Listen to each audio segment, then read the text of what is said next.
फिर क्या सोचा है तुमने? किस बारे में? किस बारे में मतलब? जानते हो कल आधी रात को करण कृष्णा को घर छोड़कर गया है। तो मैं क्या करूं? वो तुम्हारी बीवी है। ताऊ जी, मैंने आपसे कहा ना कि तृष्णा और मेरा रिश्ता कागजी है। मैंने उसे अपने मन से तलाक दे दिया है। अब वो मुझे तलाक देना दे, उससे मुझे कोई फर्क नहीं पड़ता। क्यों चाहिए आपको मुझसे तलाक? ताकि आप उस गिरी हुई औरत से शादी कर सके? कृष्णा खबरदार जो मेरी बहू पर हाथ उठाया तो, वरना हाथ तोड़ दूंगा। उस माया की सोबत में रहकर यही सीखा है कि बीवी पर हाथ उठाओ।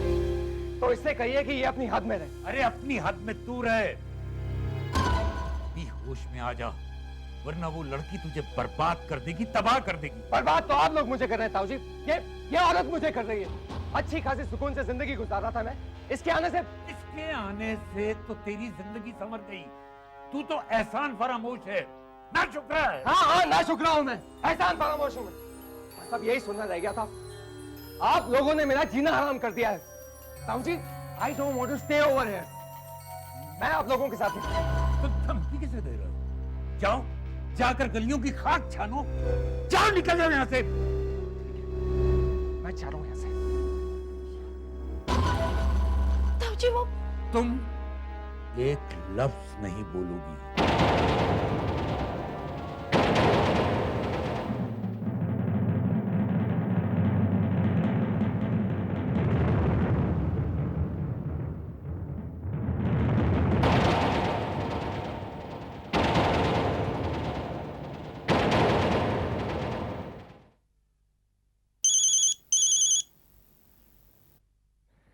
हेलो विशाल, बेटा, मैंने सुना है कि तुम तृष्णा को तलाक देना चाहते हो। ये झूठ है ना बेटा? नहीं, सच है ये। क्या? आपकी बेटी ने मेरी जिंदगी को नर्क बना के रख दिया है। क्या आपने उसे यही समझा के भेजा था कि पराये मर्दों को अपने जाल में फंसाकर उनका खून चूस लो? अगर आप में थोड़ी सी भी शर्म बाकी है ना, तो उसे यहाँ पर आके समझाइए कि वो तलाक के लिए राजी हो जाए और मेरी जान बख्श दे।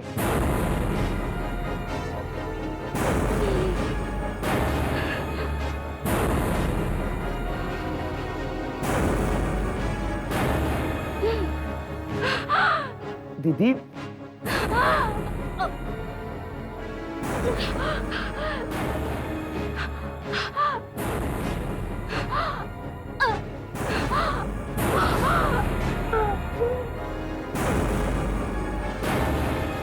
अरे दीदी, दीदी, दीदी,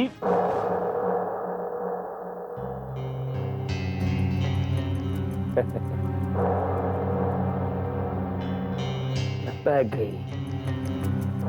जो काम मेरे जहर ने नहीं किया,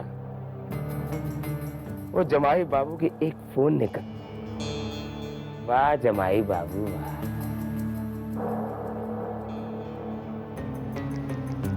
राम बोलो भाई राम।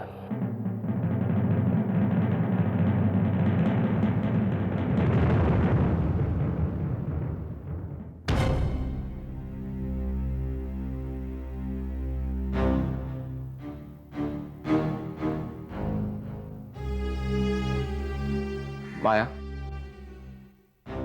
माया, मैंने वो घर छोड़ दिया है। क्या? हाँ माया, अब मेरा उस घर से कोई रिश्ता नहीं रह गया। तृष्णा से तो वैसे भी तुम्हारा सिर्फ कानूनी रिश्ता था, लेकिन विशाल, ताऊजी तो... माया, ताऊजी ने मुझे पराया कर दिया है। ये तुम क्या कह रहे हो विशाल? हाँ माया,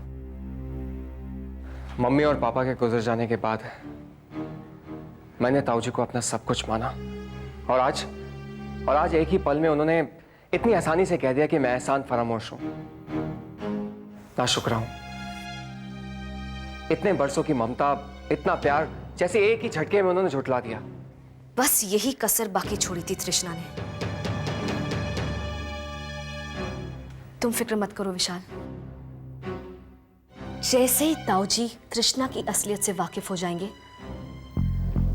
तुम्हें तुम्हारे ताऊजी जरूर मिल जाएंगे विशाल। नहीं माया, अब ये नामुमकिन है। मुझे इस बात का एहसास हो गया है माया कि मैं इस दुनिया में वाकई अनाथ हूं। मेरा इस दुनिया में अपना कोई नहीं है, ना ही मेरा कोई खानदान है, ना ही मेरा कोई घर है। मैं बिल्कुल अकेला हूं। तुम ऐसा कैसे कह सकते हो विशाल? माना कि तुमने मेरे साथ शादी नहीं की है, लेकिन मैं हूं तो तुम्हारी ही ना। और मेरे रहते हुए तुम कभी अकेले नहीं हो सकते।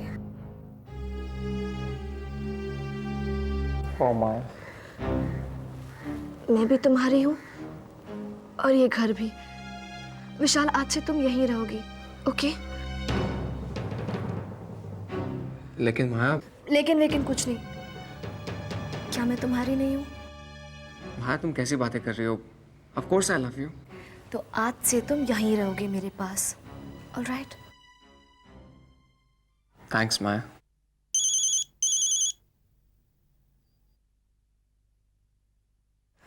हेलो। जमाई बाबू, क्या हुआ? मैं कहने ही वाला था जमाई बाबू, पर कैसे कहूँ? अब आप रोते ही रहेंगे या कुछ कहेंगे भी? दीदी हम सबको छोड़कर भगवान के पास चली गई जमाई बाबू। What?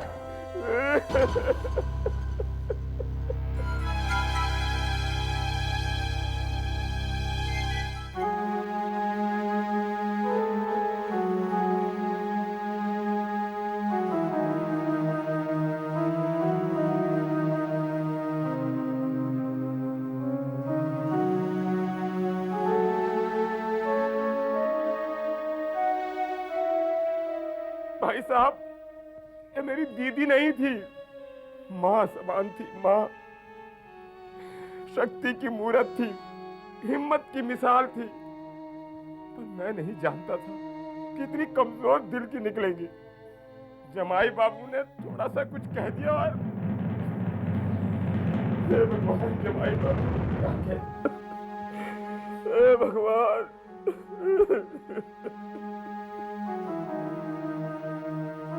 संस्कारी, संस्कारी। ताऊ जी नहीं आए, वो दाह संस्कार का इंतजाम करने गए हैं। अब तो मैं इस हालत में नहीं हूं ना कि कुछ कर सकूं। जमाई बाबू, जमाई बाबू, देखिए क्या हो गया। अब मेरा जीवन कैसे बीते, जीवन कैसे बीते।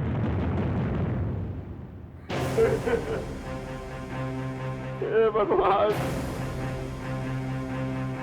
क्यों आए हैं आप? कृष्णा, मेरी माँ की जान लेने के बावजूद क्या अब भी आपका मन नहीं भरा? Krishna, actually, I didn't mean it. You don't mean to do a lot of things, विशाल। आपने बहुत सी ज्यादतियां की हैं और मैं हमेशा चुप रही, लेकिन अब नहीं विशाल। आपने मेरी माँ को मारा है और मैं उसके लिए आपको कभी नहीं बख्शूंगी, ना आपको और ना ही आपकी उस रखेल। विशाल, यहां से चले जाइए, जाइए, इससे पहले कि मैं अपनी मर्यादा भूलकर आपको कुछ कर बैठूं। लीव विशाल, प्लीज लीव विशाल।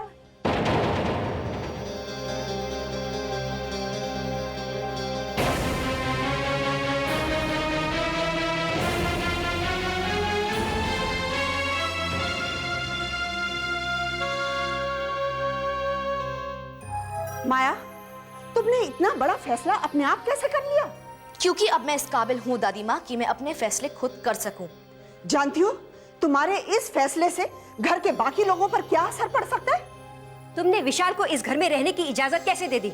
इजाजत? हाँ, इसने तो उसे यहाँ रहने के लिए मजबूर किया होगा। हाँ, वो इसलिए क्योंकि ताऊजी ने विशाल को अपने घर से निकाल दिया है तो कहीं और जा सकता है वो। और भी दोस्त है उसके, या फिर किसी होटल में। अगर मेरे रहते हुए विशाल को अपना सर छुपाने के लिए कोई और छत ढूंढनी पड़े तो लानत है मुझ पर और मेरे प्यार पर। बस, कुछ और कहना चाहती हो? अब मेरी सुनो। मैं विशाल को इस घर में रहने की इजाजत कभी नहीं दे सकती और ये मेरा आखिरी फैसला है। आखिर कौन सा पहाड़ टूट जाएगा दादी माँ? इसमें क्या गलत है? गलत है। तक तुम्हारी विशाल के साथ शादी नहीं हो जाती, मैं उसे यहाँ रहने की इजाजत नहीं दे सकती। दादी माँ, आप बहुत अच्छी तरह जानती हैं कि विशाल मुझसे तब तक शादी नहीं कर सकता जब तक तृष्णा उसे तलाक ना दे दे। मैं ये सब कुछ नहीं जानती। मुझे सिर्फ इतना मालूम है कि विशाल के यहाँ रहने से हमारे खानदान की बदनामी होगी और हम दुनिया को मुंह दिखाने के काबिल नहीं रहेंगे।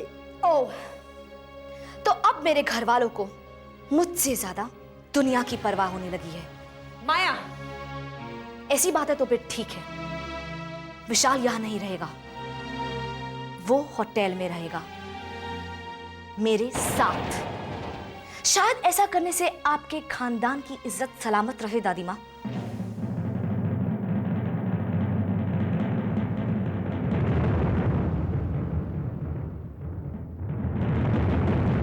Mister Padam Singh, believe me, मेरा डिज़ाइन स्टूडियो तैयार है, सारे लेटेस्ट इक्विपमेंट्स हैं। डिज़ाइनिंग तो क्या, मैं आपके लिए सैंपल्स भी तैयार करवा सकता हूँ। आई लाइक योर स्पिरिट करण, मुझे तुम्हारा जोश देखकर अच्छा लगा, लेकिन आई एम सॉरी, मैं तुम्हें कोई असाइनमेंट नहीं दे सकता। सर प्लीज़, आप एक सीज़न का काम तो मुझसे करवा कर देखिए। मेरा दावा है आप किसी और स्टूडियो में नहीं जाएंगे। करण, मैंने हमेशा विशाल की कंपनी से ही सारे कैंपेन, सारे कलेक्शन करवाए हैं और मैं बिना वजह उस कंपनी से अपना एसोसिएशन तोड़ नहीं सकता। It's not right, it's not ethical, you know. Sir, ये मेरा दावा है कि विशाल की कंपनी का कोई भी डिज़ाइनर मुझ जैसे डिज़ाइंस नहीं बना सकता है। और वैसे भी आपका काम भी तो मैं ही किया करता था। करण, तुम बहुत अच्छे डिज़ाइनर हो, लेकिन माफ़ करना, इतना घमंड अच्छा नहीं।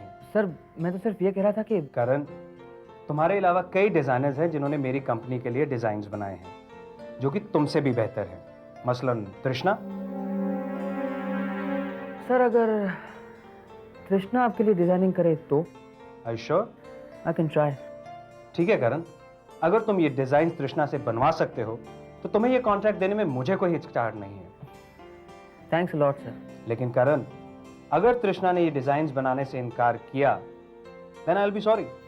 Don't worry सर, आपको इसका मौका नहीं मिलेगा। Okay, then get back to me as soon as possible. Okay, bye. Bye bye.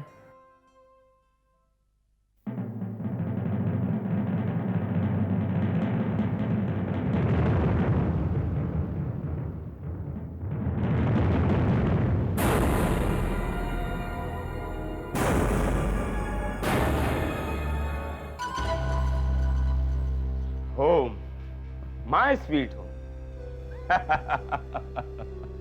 अरे यार, अब तू इस बंगले का मालिक बन गया है, 1.5 करोड़ का आसामी हो गया है तू। Now you are a rich man हरियर।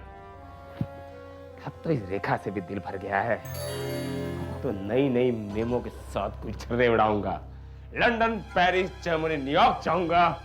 तुम कहीं नहीं, सीधे जहन्नुम जाओगे। क्यों भाई? क्योंकि तुम एक हत्यारे हो, एक ऐसे हत्यारे जिसने अपनी बहन का खून कर दिया। आहिस्ता बोलो, कोई सुन लेगा तो? नहीं सुनेगा तो मैं सुना दूंगी। तुम? हाँ, मैं सबको बता दूंगी कि तुमने ये बंगला हथियाने के लिए अपनी दीदी को जहर दे देकर मार डाला। तुम ऐसा नहीं करोगी। मैं ऐसा ही करूंगी क्योंकि तुम एक नीच आदमी हो। रेखा, चिल्लाओ मत, वरना हलक से जुबान खींचकर बाहर निकाल दूंगी। रेखा डार्लिंग, तुम नहीं जानती, ये सब मैंने तुम्हारे लिए तो किया हुआ है। अच्छा, ये सब तुमने मेरे लिए किया है? हाँ रेखा डार्लिंग, तुम नहीं जानती मैं तुमसे कितना प्यार करता हूँ। ये सब तुम्हारा ही तो है। ठीक है, तो तुम इन कागजात पर साइन कर दो। कैसे कागजात है? ये बंगले के कागजात हैं, जिन पर मैंने लिखा है कि ये बंगला तुमने अब मेरे नाम कर दिया है। पागल हो गई है क्या? चल निकल यहाँ से, चल। निकलोगे तो तुम, फांसी होगी तुम्हें, क्योंकि मैं पुलिस स्टेशन जा रही हूँ। Police station? हाँ, तुम्हारे करतूतों का बखान करने। जा जा, डरता कौन है? दीदी तो हार्ट अटैक से मरी थी ना। ये लोग जानते हैं, लेकिन सिर्फ मैं जानती हूँ कि तुमने अपनी दीदी को जहर देकर मार दिया। और मैं सिर्फ जानती ही नहीं, मेरे पास सबूत भी है। मेरे पास जहर की वो बोतलें हैं जिन पर तुम्हारे उंगलियों के निशान हैं, और जहर मिलाते हुए तुम्हारी कुछ तस्वीरें। ऊपर से मेरा बयान। तुम्हें फांसी पर लटकाने के लिए इतना काफी है ना? नहीं रेखा, तुम ऐसा नहीं करोगी। नहीं करूंगी। ये बंगला तुम मेरे नाम कर दो। आधा ले लो तो। पूरे पे साइन करते हो या मैं जाऊं?